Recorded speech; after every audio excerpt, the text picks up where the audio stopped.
Learning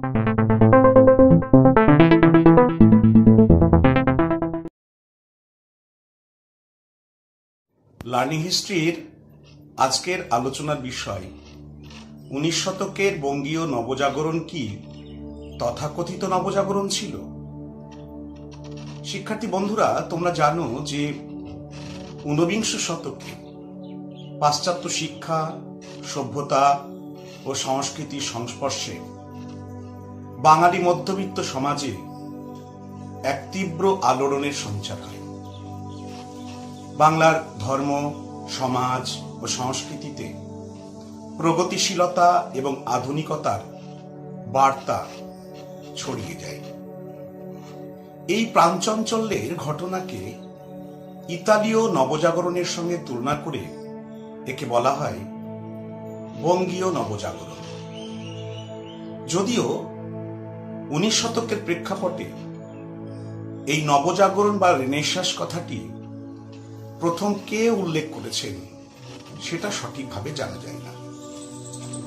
তবে 1840 খ্রিস্টাব্দে Alexander Duff 19বিংশ শতকের এই সময়কে একটি শুভ যুগের উষাকাল রূপে চিহ্নিত করেছেন। তেমনি 1861 খ্রিস্টাব্দে কিশোরীচাঁদ মিত্র 19বিংশ শতকের এই সময়কে এক নব পুনরুত্থান রূপে চিহ্নিত করার তিনি চেষ্টা করেছেন।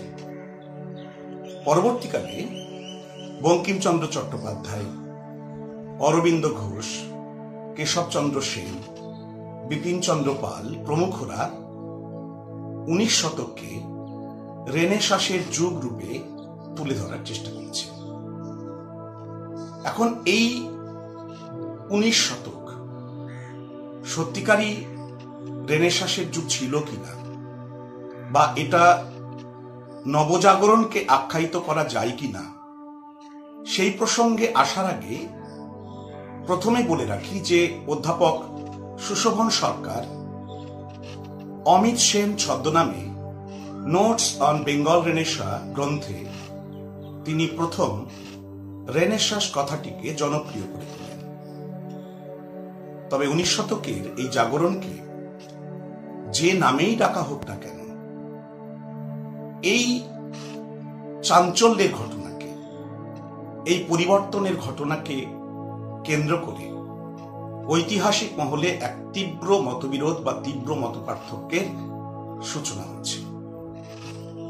সেদিক দিয়ে আমরা ঐতিহাসিক ব্রায়ান হ্যাচার এর লেখা একটা প্রবন্ধের দিকে দৃষ্টিপাত করব। Brian hatcher, The Great Men Working Paradigm in the Historiography of Bengal Renaissance, নবজাগরণ সম্পর্কে ঐতিহাসিকদের যে বিতর্ক, সেই দিকটা চিন্তা করে ঐতিহাসিকদের 3টে প্যারাডাইমে বিভক্ত করেছেন, যারা মূলত 19বিংশ শতকের বঙ্গীয় জাগরণকে নবজাগরণ বলেছেন, এবং তারা হচ্ছেন এই নবজাগরণের গুণমুগ্ধ বক্তা, এবং নবজাগরণ সম্পর্কে তারা উৎসাহ, উচ্ছ্বাস এবং আবেগে ভেসে গিয়েছেন। তাদেরকে তিনি নর্মাল প্যারাডাইম রূপে চিহ্নিত করেছেন। এই দলে স্যার যদুনাথ সরকার, সুশোভন সরকার, অম্লান দত্ত, শিবনারায়ণ রায়, অতুল চন্দ্র গুপ্ত, এই সমস্ত ঐতিহাসিকদের কথা তিনি বলেছেন। অন্যদিকে যারা নবজাগরণের উচ্ছ্বাস, উৎসাহ, আবেগ বা অতিরঞ্জনকে সমালোচনা করে তারা বিদ্ধ করতে চেয়েছেন নানান অভিযোগে, অর্থাৎ সমালোচনার দৃষ্টিভঙ্গিতে তারা দেখতে চেয়েছেন, তাদেরকে ব্রায়ান হ্যাচার রেভলিউশনারি প্যারাডাইম এর শ্রেণীভুক্ত করেছেন। এই দলের পুরোধা ঐতিহাসিক হিসাবে যাদেরকে তুলে ধরা হয়েছে, তাদের মধ্যে অশোক সেন, বিনয় ঘোষ, অরবিন্দ পোদ্দার, বিনয় কৃষ্ণ দত্ত, সুমিত সরকার, অশোক সেন, বরুণ দে, কিংবা পরবর্তীকালে রণজিৎ গুহের নেতৃত্বে নিম্নবর্গীয় যারা ঐতিহাসিক, বিশেষ করে পার্থ চ্যাটার্জি, সুদীপ্ত কবিরাজ, এদের কথা বলব। অর্থাৎ দুই পরস্পর বিরোধী বক্তব্য এই দুই ঐতিহাসিক গোষ্ঠীর দ্বারা আমরা খুঁজে পাই। কিন্তু নবজাগরণ সম্পর্কে উচ্ছ্বাস বা আগ্রহ বা আবেগের যে আতিশয্য, সেটাকে সরিয়ে রেখে কিংবা কৃত্রিম সমালোচনা বা অতিরিক্ত সমালোচনার জায়গাতে না গিয়ে একদম স্বচ্ছ ধারণা ও নির্মোহ দৃষ্টিভঙ্গিতে 19 শতকের নবজাগরণকে দেখার চেষ্টা করেছেন আর একদল ঐতিহাসিক, যাদেরকে বলা হচ্ছে পোস্ট প্যারাডাইম গোষ্ঠীভুক্ত ঐতিহাসিক। এই দলে ব্রায়ান হ্যাচার ফেলতে চেয়েছেন অধ্যাপক রজতকান্ত রায়, অসীম দাশগুপ্ত, তপন রায় চৌধুরী প্রমুখ ঐতিহাসিকদের।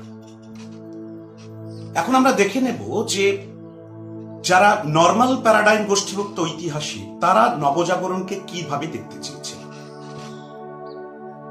প্রথমে আমরা বলেছি যে এরা 19 শতকে নবজাগরণকে কোনো অর্থেই ইতালীয় নবজাগরণের চেয়ে কম গুরুত্বপূর্ণ ভাবেননি। স্যার যদুনাথ সরকার তার হিস্ট্রি অফ বেঙ্গল ভলিউম 2-তে 19 শতকের নবজাগরণ সম্পর্কে তিনি বলেছেন যে ব্যাপকতা, গভীরতা কিংবা বৈপ্লবিক চিন্তাধারার ক্ষেত্রে ইতালীয় নবজাগরণকে বঙ্গীয় নবজাগরণ অনেক ক্ষেত্রেই ছাপিয়ে গিয়েছে। তিনি বলেছেন, "The greatest gift of the English is the Renaissance, which marked our 19th century. Modern India owes everything to it. It was truly a Renaissance, wider, deeper, and more revolutionary than that of Europe after the fall of Constantinople." তেমনি করে আমরা অধ্যাপক সুশোভন সরকার, তিনিও কিন্তু ইতালীয় নবজাগরণের সঙ্গে 19 শতকের বঙ্গীয় নবজাগরণের বহু ক্ষেত্রে সাদৃশ্য খুঁজে পেয়েছেন এবং সেক্ষেত্রে বঙ্গীয় নবজাগরণকে প্রকৃত অর্থেই তিনি নবজাগরণ রূপে তুলে ধরতে চেষ্টা করেছেন। সেই সঙ্গে এই গোষ্ঠীর আরেকজন ঐতিহাসিক ডক্টর অম্লান দত্ত, তিনি বঙ্গীয় নবজাগরণ সম্পর্কে বলেছেন, বাঙালির আজ যদি কোনো বিশেষ পরিচয় থাকে তো 19 শতকী নবজাগরণকে অনুক্ত রেখে সেই পরিচয় উচ্চারণ করা যায় না। সুতরাং নর্মাল প্যারাডাইমভুক্ত ঐতিহাসিকদের বক্তব্য 19 শতকের নবজাগরণকে খানিকটা অতিরঞ্জিত করা হয়েছে এমন অভিযোগ করা হয়ে থাকে, যে অভিযোগগুলো মূলত করেছেন বামপন্থী ঐতিহাসিকদের মধ্যে থেকে। সেক্ষেত্রে অশোক মিত্র, যিনি 1951 খ্রিস্টাব্দের সেন্সাস কমিশনার ছিলেন, তিনি তার রিপোর্টে 19 শতকের যে জাগরণ, সেটাকে সো কল্ড রেনেসা বা তথাকথিত নবজাগরণ করার চেষ্টা করেছেন।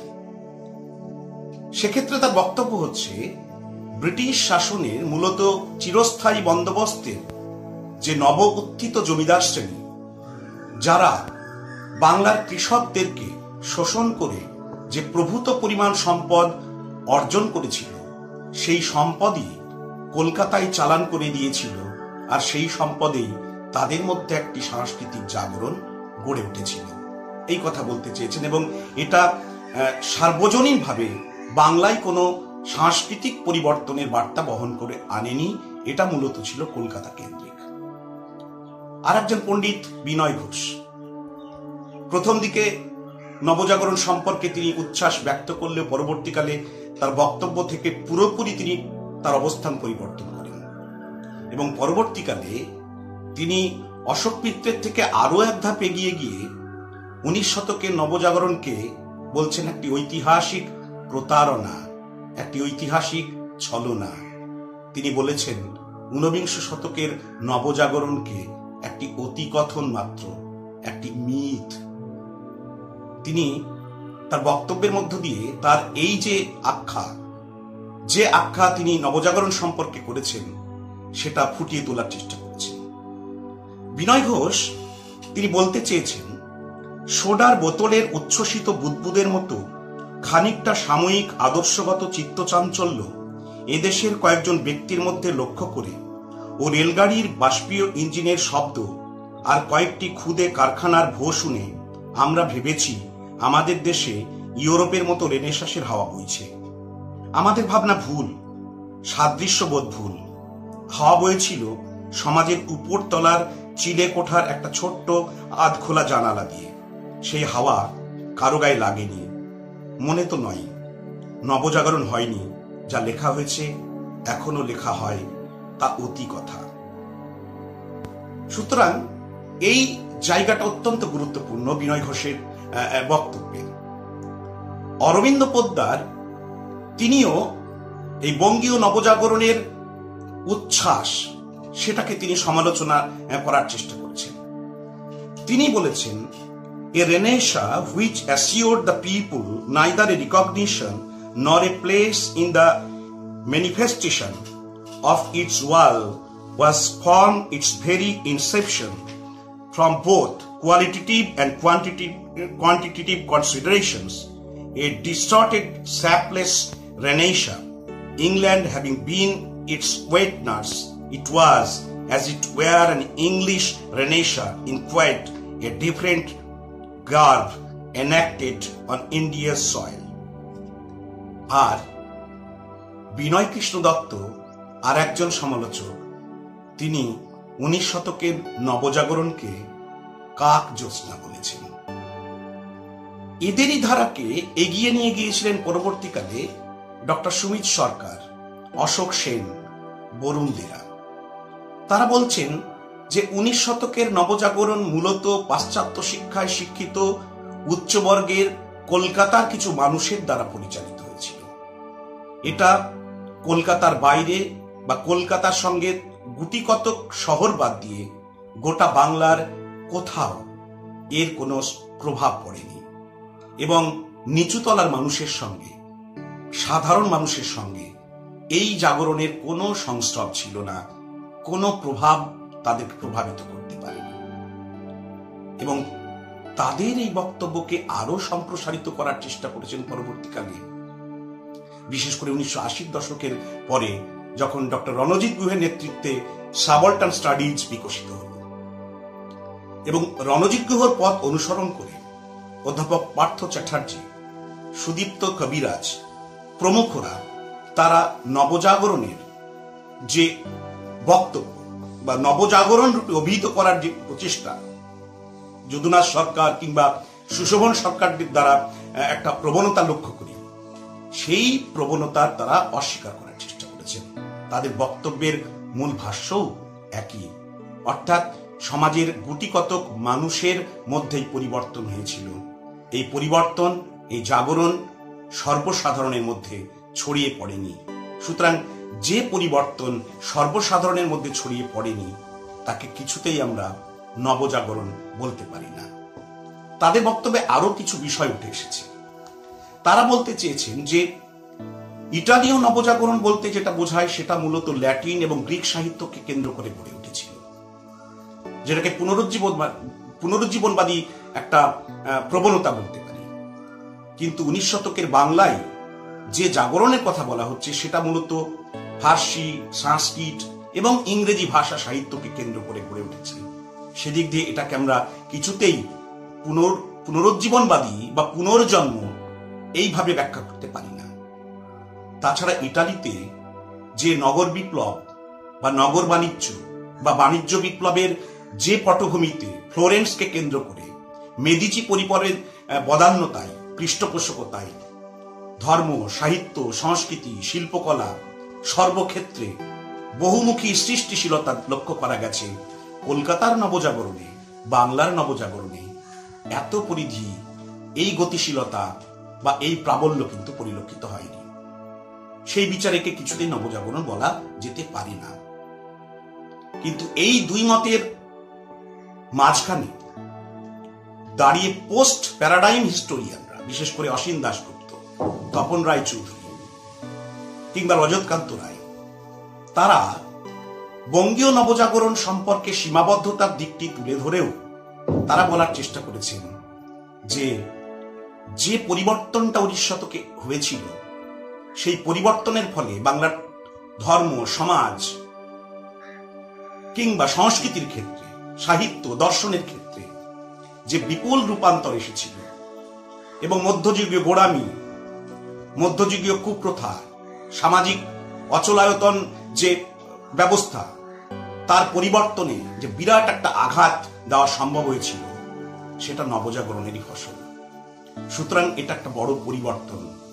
সেটাকে নবজাগরণ বলা হবে কি হবে না, তার চেয়ে 19 শতকের যে জাগরণ বাংলার ইতিহাসকে, ভারতবর্ষের ইতিহাসকে বিপুলভাবে ভিন্ন খাতে প্রবাহিত করেছিল, সেই বাস্তব সত্যিটা কিন্তু এই পোস্ট প্যারাডাইম হিস্টোরিয়ানরা কিন্তু স্বীকার করে নিয়েছে।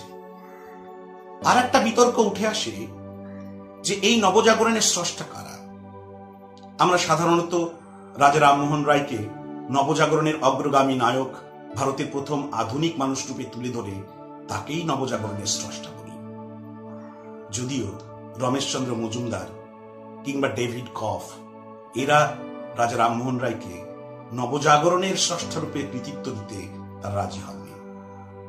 ডেভিড কফ তার বিখ্যাত গ্রন্থ ওরিয়েন্টালিজম অ্যান্ড বেঙ্গল রেনেসা গ্রন্থে তিনি রামমোহনের পরিবর্তে বা ডিরোজিওর পরিবর্তে কিংবা বিদ্যাসাগরের পরিবর্তে তারা প্রাচ্যবাদীদের গুরুত্ব দিতে চেয়েছেন।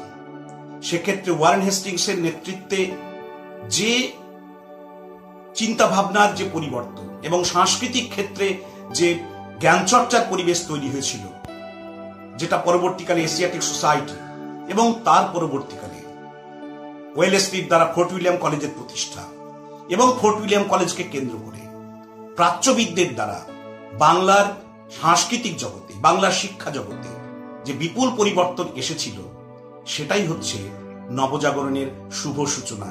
সেক্ষেত্রে ডেভিড কফ প্রাচ্যবাদীদেরই নবজাগরণের স্রষ্টা রূপে তুলে ধরতে চেয়েছেন। সার্বিকভাবে আমরা যে কথাটি বলতে চাই সেটা হচ্ছে যে এটা সাদৃশ্যমূলক আলোচনার ক্ষেত্রে, তুলনামূলক আলোচনার প্রেক্ষিতে যদি আমরা দেখি, তাহলে এটাকে কিছুতেই ইটালীয় নবজাগরণের সঙ্গে আমরা একই আসনে ফেলতে পারি না। কারণ ইটালীয় নবজাগরণ যে প্রেক্ষিতে, যে পটভূমিকায় হয়েছিল, সেটা বাংলার যে নবজাগরণ সেই প্রেক্ষিত কিন্তু পুরোপুরি ছিল না। ইটালীয় নবজাগরণ যেখানে স্বাধীন মুক্ত পরিবেশে বিকশিত হতে পেরেছিল, কিন্তু ভারতবর্ষে বাংলায় বা কলকাতাকে কেন্দ্র করে যে জাগরণ ঘটেছিল, মাথায় রাখতে হবে সেটা ঔপনিবেশিক ব্রিটিশ শাসনাধীনের যে পরিবেশ, যে আবহ, অর্থাৎ বিদেশি শাসনের যে আবহ, সেই প্রেক্ষিতে মুক্ত চিন্তা বা যে মুক্ত আবহ, সেই পরিবেশে কিন্তু এই বিকাশটা ঘটেনি। এই বাস্তব বিষয়টা মাথায় রেখেই বঙ্গীয় নবজাগরণকে প্রকৃত অর্থে নবজাগরণ বলা যায় কিনা সেটা কিন্তু ভাবতে হবে। তবে সার্বিক বিচারে এটাকে কোনো মতেই অতিকথন বলা যেমন যাবে না, তেমনি নবজাগরণ সম্পর্কে উচ্ছ্বাস, আবেগ, সেই আবেগের যে আমি বলবো যে মোহগ্রস্ততা, সেই জায়গাটা থেকে মুক্ত হয়ে স্বচ্ছ এবং নির্মোহ দৃষ্টিভঙ্গিতে নবজাগরণ সম্পর্কে তার চরিত্র বিচার করতে হবে, তার স্বরূপ খোঁজার চেষ্টা করতে হবে। সেটাই হবে ইতিহাস চর্চার একটা, ইতিহাস দর্শন কিংবা ইতিহাস ভাবনার একটা ইতিবাচক দিক। আজকের আলোচনা এই পর্যন্ত। পরের দিন অন্য বিষয় নিয়ে আবারও হাজির হব। ভালো থাকবে সবাই। নমস্কার।